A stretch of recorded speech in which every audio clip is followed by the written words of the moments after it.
La monadología. La monadología es un tratado filosófico sobre las sustancias primeras de las cosas.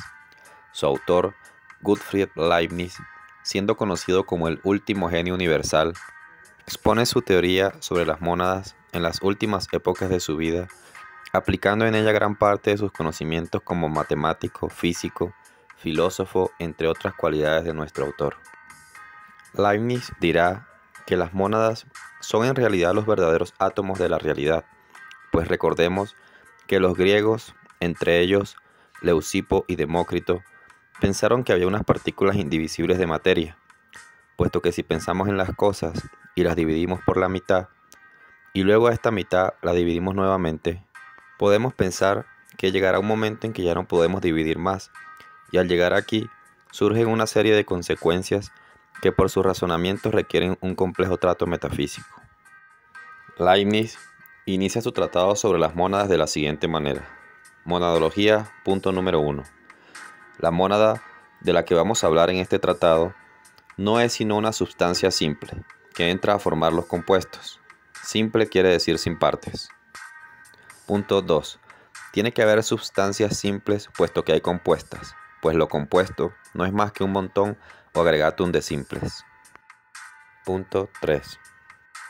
Ahora bien, donde no hay partes, no puede haber ni extensión, ni figura, ni divisibilidad, y las tales mónadas son los verdaderos átomos de la naturaleza, y en una palabra, los elementos de las cosas. Así, por medio de la lógica pura, Leibniz llega a conclusiones que son difíciles de imaginar, puesto que nosotros tenemos percepciones y conocimientos de realidades dimensionales, extensas y conformas.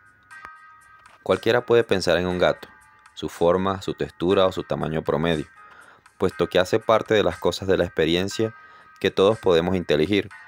Pero si nos ponemos a pensar y preguntamos ¿qué compone a este gato?, ya pensamos en partes más pequeñas como las células. Y si preguntamos ¿de qué están hechas estas células?, llegamos a los elementos químicos de la materia. Luego, estos elementos químicos están compuestos por átomos. Luego, estos átomos están compuestos por quarks. Y luego, estos quarks, según nos comentan los físicos, tienen otro tipo de partículas.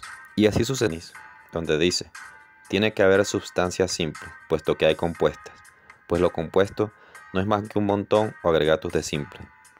Cada vez que imaginamos algo, por muy pequeño o reducido que sea, siempre lo vamos a percibir con un diámetro o una forma.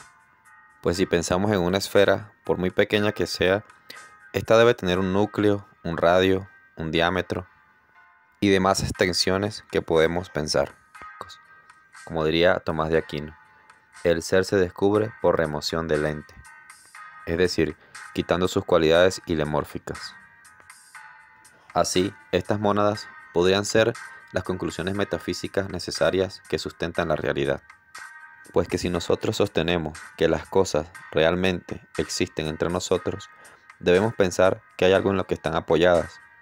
Y este algo, según diría Leibniz, lógicamente no tiene parte, ni extensión, ni figura, ni divisibilidad. Continúa Leibniz con su disertación y dice que estas mónadas no tienen disolución, que no perecen, pues recordemos lo que ya había dicho, que no tienen partes, y al no tener partes, no se pueden diluir.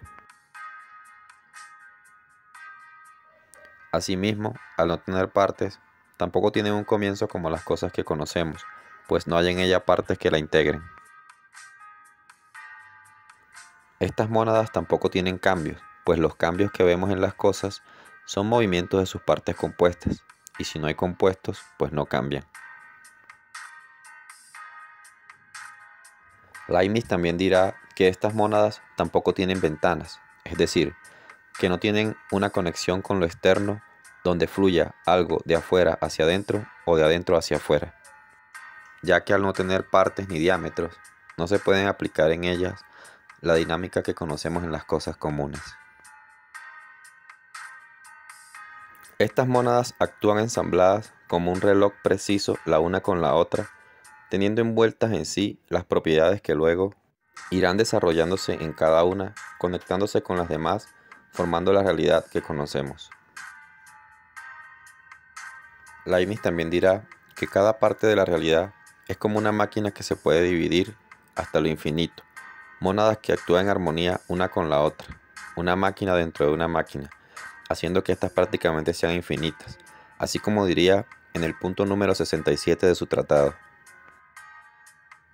Cada parte de la materia puede ser concebida como un jardín lleno de plantas y como un estanque lleno de peces, pero cada rama de la planta, cada miembro del animal, cada gota de sus humores es también como un jardín o un estanque en sí mismo.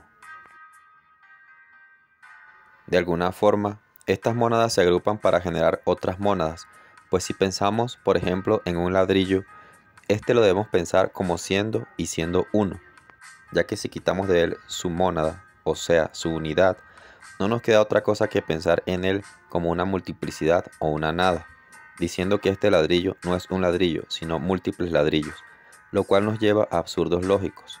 A su vez, este ladrillo conformará con otros ladrillos una pared, una mónada pared, que a su vez conformará una casa, una mónada casa, y así sucesivamente un barrio, una ciudad, etc.